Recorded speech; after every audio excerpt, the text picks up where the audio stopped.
Šodien dodamies ciemos pie fonda Nāc līdzās vadītājas Sārmas Freibergas un ielūkosimies fonda izveidotajā radošajā centrā, kas izveidots cilvēkiem ar īpašām vajadzībām. Fonda aicinājums ir dot bērniem ar īpašām vajadzībām iespēju parādīt savus talantus sev un citiem, tādējādi ar mākslas palīdzību veicinot integrēšanos sabiedrībā.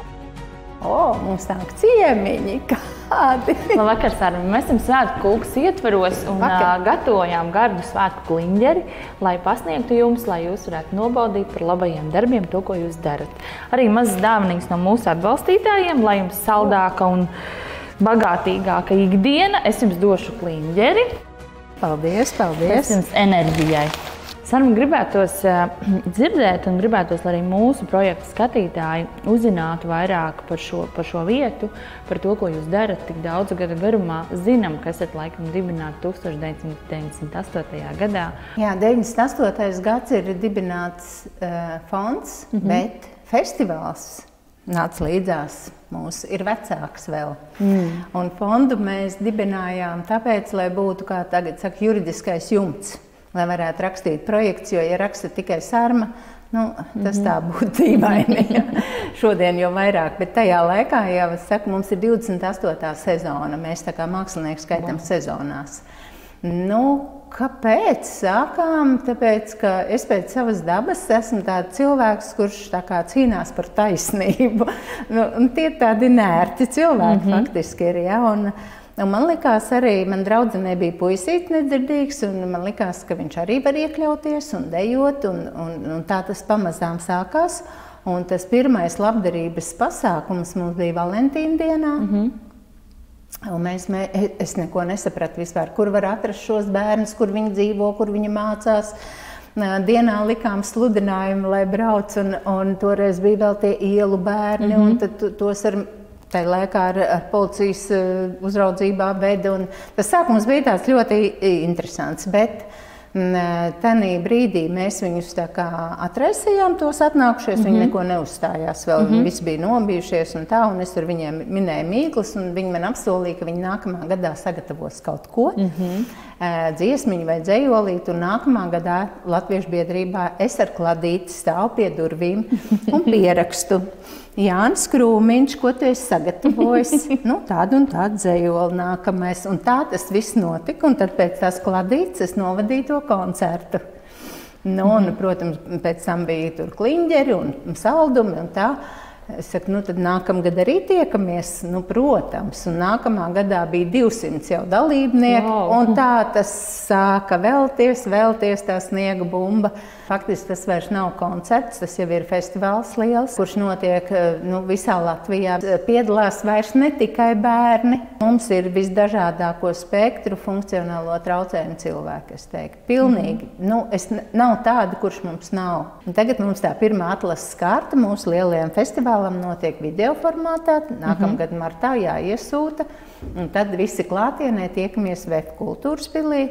Un tad mēs no turienes iznāk jau 12 laureāti un zelta laureāti, un tad tie startē Nāc līdzās Ziemassvētkos mūsu tajā lielajā gada notikumā. Es vienmēr saku, ka tā jau ir tā aizberga redzamā daļa tikai. Jo apakšā ir visa gada darbs, daudz. Šīs skaistajās telpās notiek ikdienā arī kaut kādas nodarbības, kā jums tas viss ir ieplānots?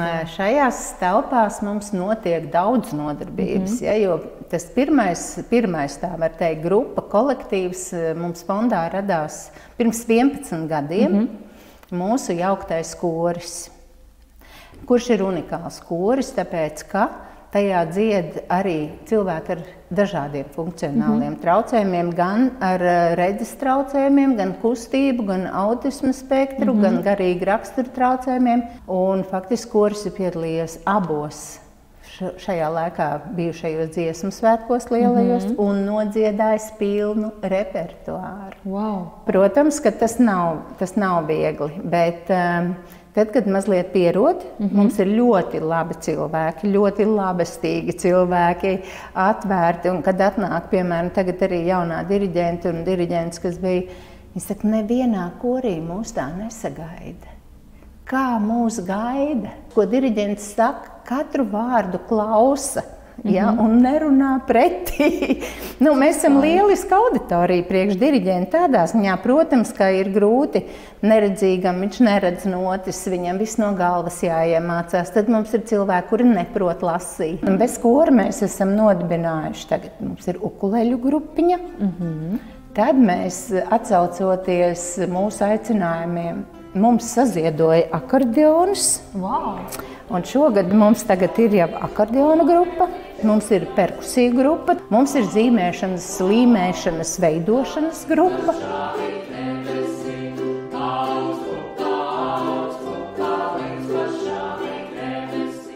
Cik jūs esat kolektīvā pasniedzēji un ar jums kopā? Kopā es skatos tā, ka nāk apmēram tie jaunieši ir plus mīnus 70 kaut kādi pa tām visām grupām. Tad vienmēr ir, kā saka, sēdošā vēl armija aiz durvīm pavadoņi, kas sēž. Kaut kādi 100 cilvēki apgrozās mums tā. Es domāju, tā tomēr ir tā auditorija, kas nav tā ikdienas, kā lielākā sabiedrības daļa uzskata vēlamākā auditorija strādāt ar šiem cilvēkiem. Vai jūs nenobaidīja tas darbs, ko jūs darījāt, kad jūs sākāt veidot to visu? Zinu, ka nē, tāpēc, ka ja mēs ar kori tikām galā, kas ir ļoti tāda, muzikāli ļoti komplicēta, teiksim, vienība, tad tās citas jau ir vairāk tā kā, kaut gan no tādām ukulelēm, piemēram, arī, kāds tur zina notis, vismaz zina, kur viņa augstāk vai zemāk atrodas, kāds vispār tāpat ir ar rokām problēmas. Ja? Piemēram, pēc cerebrālās triekas ne visi pirkstiņi strādā tā kā vajag. Tad mēs domājam, sākumā ukuleles skolotāji varbūt domāja, ka visi spēlēs vienādi. Es saku, nevar mierīgi, ja viņš var vienu stīgu spēlēt, lai spēlē vienu stīgu. Tad, piemēram, tur Roberts viņam stīgas pa smalku nevar. Tad mēs nopirkām basu ukuleli, lai var to stīgu sataustīt, ja? Jo katram tam cilvēkam ir kaut kāda sava specifika, ja? Un tad ir tam pedagogam ir jābūt tam, kurš atrod to katra to piemērotību, un tad kopā beigās jau ir labi. Viens vienu stīgu, viens 4, viens vēl kaut kā. Un viņiem, ziniet, kā daži tie jaunieši, viņi nāk uz vairākiem pulciņiem. Vienkārši viņi grib to, viņi visu, ko grib. Un tas ir forši. Tas nav tik vienkārši kā izcept kūku, bet gribētos arī uzzināt mazliet, kas ir jūsu bērnības garša? Bērnības garša, protams, kā jau laukos, kāpostu zupa bija. Un kūkas? Omīte cepa vairāk plātsmaizes, jo kūkas man ir saistībā ar kādām tādām lietām kā kāzas un bēres, kad sanāca saimnieces un cepa kūkas. Un tad es laizīju tās ar pirkstu tās sakultās olas, tās man garšoja no tām. Lauktarts, jā. Vai jūs pati arī cepat šobrīd kūkas? Vispār man garšo Napoleons kā tāds kūka. Un tās es kādreiz pat taisīju. Es domāju, šodien man vairs nav laika, bet tad tās visas kārtiņas un smērēju tur, un to es esmu cepusi pati. Man ir tik daudz projektu, ka man kūku projekts izpaliek.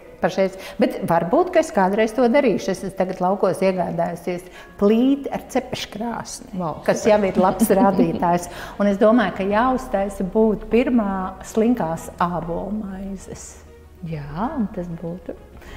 Kas saliek uz baltmaize šķēlītes, ābols šķēlītes, pārlej ar krējumiņu, ar cukuriņu. Jā, slinkās ābolmaizītes. Tā kā plātsmaize sanāk galvā. Man gribas arī dzirdēt tos nākotnes projektus, tomēr tie gadi ir daudz, šim projektiem nāc līdzās. Kādi ir tie jūsu nākotnes mērķi šim visam? Noteikti, ka kaut kāda vīzija ir iezīmēta. Es teiktu tā, ka mēs esam tādā ziņā tāda stabila vienība, kas neraustās turp šurpu. Ja mēs koris ir, tad mums koris jau gatavosies nākamajiem dziesmu svētkiem. Plus mēs esam ieplānojuši, ka pavasarī varbūt mēs aizbrauksim pie Briseles latviešu kora ciemos.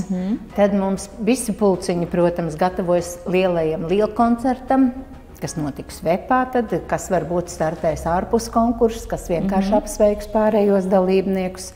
Noteikti vasaras nometni visi jau tagad gaida un jau gatavojas radošajam vakaram. Vēl jau gribētos improvizācijas teātri uztaisīt, tā kā vēl tā visu laiku man tā kā, jā, gribas to ļoti vēl tādu, jo viņiem ļoti patīk visiem teātri spēlēt. Mēs esam vasarās nometnē to darījuši, pirmkārt tur ļoti atraisās domāšana, enerģija un tas smiekli. C vitamīns vienkārši rodas uz līdzenas vietas. Jūs tur reāli malačs deņģelīši, ko mēs ikdienā tik ļoti neredzam. Mūsu projekts arī principā ir tāds, ka mēs braucam ciemos pie tiem, kurus mēs ikdienā tik ļoti neredzam. Un cilvēkiem ir jāzina labo darbu rūķīši. Un mēs cenšamies viņus iepriecināt un skatītājus arī iepazīstināt. Liels paldies jums, ka jūs to darat, jo jūs jau darat ļoti labu darbu, lai to aizberga neredzamo daļu bišķiņu vēl pacelt virs ūdens. Jā, man liekas, ka tas ir jāredz, un arī tad varbūt kādam ir idejas skatītājiem, varbūt kāds vienkārši nāk pie jums pievienojās. Jā. Un, principā, pie jums tikt var vienkārši atnākot pie jums ciemos. Jā, mājaslapā var apskatīties adrese, un tur ir arī tā kā kontakta informācija, var sūtīt, ko vēlas Facebookā. Es jums novēlu izdošanos, lai jums ir saldi svētki. Paldies. Un noteikti tiekamies uz Napoleona garšām. Labi!